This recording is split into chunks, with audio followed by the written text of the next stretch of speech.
Good morning and welcome to Arc Salt Lake. It is 7 o'clock. Glad you could be with us today, especially after a rock and roll weekend with all that weather we've seen out there. Things are looking calmer this morning as kids head off to school, but that could change this afternoon. And then we also want to see what's going to be happening the rest of the week. Yes. And the only person in the world who can, The only person who can accurately forecast the weather is our Chief Meteorologist Lindsay Storrs. Right across the table from you, Ron. How does it feel to sit right across the table from Lindsay Storrs? Well, actually, this is awesome.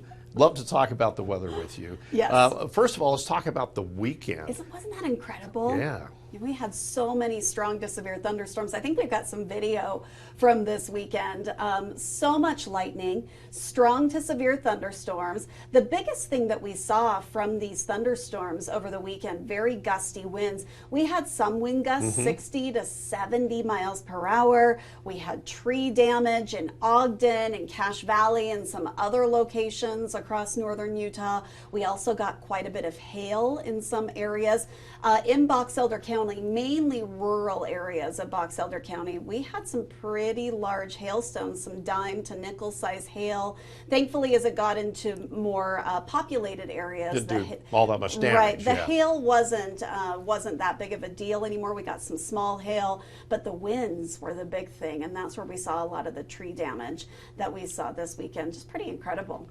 Yeah, in Murray, I went out on the front porch and watched the storm we had. The winds were ferocious there when the front first came through. They didn't last very long, but it was like a fire hose out there. Yes, we got some torrential rain out of some of these storms. So if you got some heavy rain at your house this weekend, turn off the sprinklers for a couple of days. Oh yeah, they're off. Yep, your lawn has been sufficiently watered, and you're going to need to water a little bit later on this week as we dry out.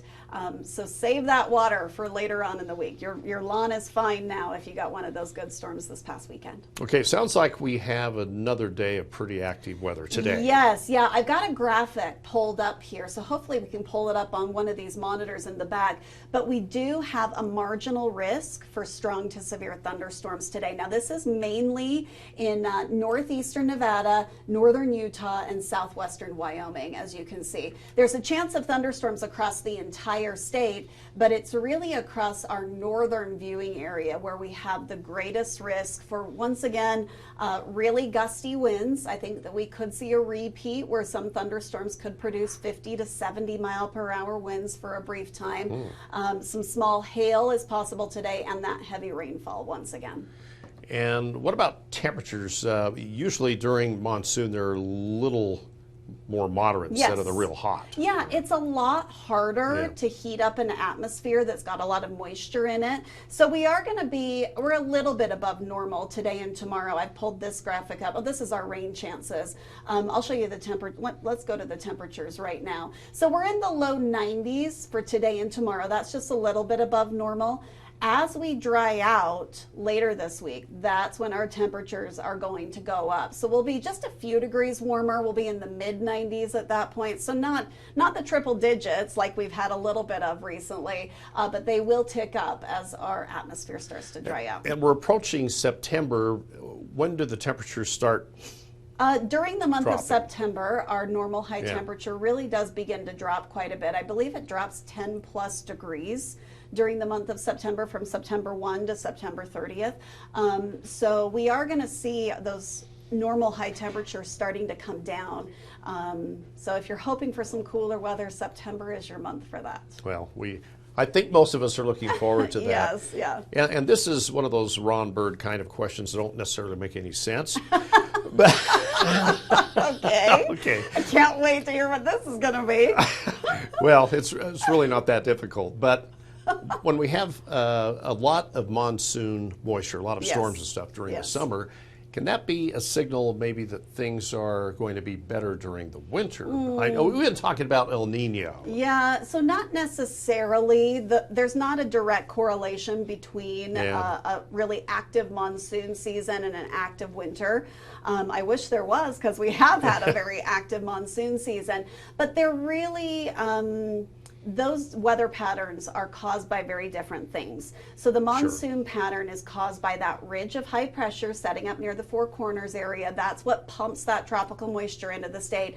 A wet winter is caused by a pretty active jet stream, normally an active polar jet stream. If we can get it to come far enough south, we can get quite a few thunderstorms. What I'm going to be watching this year with El Nino is what's called the subtropical jet stream. So it tends to come a little bit farther north than normal. That's why the southern states, like southern Utah and Arizona and southern California, tend to have a really active winter with El Nino. So I'm hopeful, I'm pretty darn sure that southern Utah is going to have a really active winter. Northern Utah's still a little bit up in the air. Huh? Yeah, for northern Utah, El Nino years can go either way, but southern Utah tends to get a really wet winter during El Nino. So with this powerful El Nino really beginning to set up, I think southern Utah for sure is going to see an active winter, and we'll see how it goes for northern Utah. Hopefully at least normal or a little bit above normal. That'd be fantastic.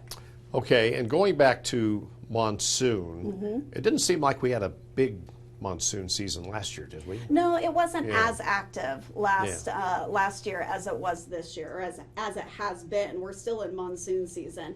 How long does that last? It generally lasts till September, or it can last a week, or excuse me, till Labor Day, or a week or two after Labor Day. We generally say that monsoon season is 4th of July to Labor Day, but it can vary by a week or two for sure. So it can last into the middle of September. So let's hope it does, and we continue to get these storms. Obviously, we don't like these severe thunderstorms that cause wind damage and flooding and things like that.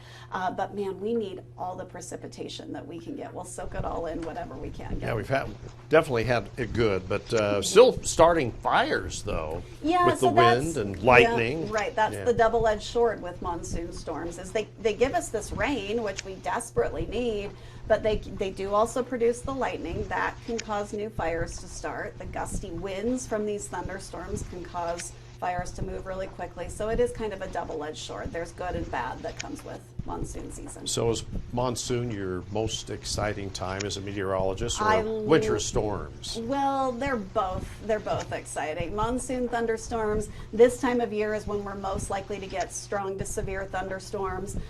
They're really fun to forecast. I love the hit and miss nature of them because it does give us quite the challenge for forecasting.